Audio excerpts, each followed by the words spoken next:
You ask Tiger to solve. This deals with linear equations with one unknown. The final result is n equals 36. Let's solve it step by step.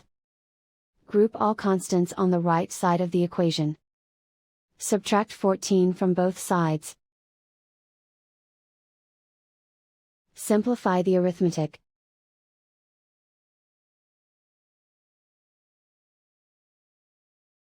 Isolate the n.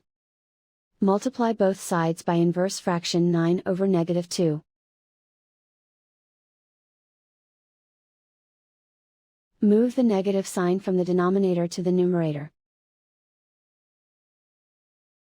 Group like terms. Multiply the coefficients. Simplify the arithmetic.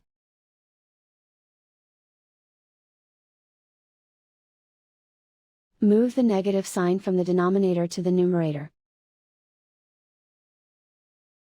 Multiply the fractions.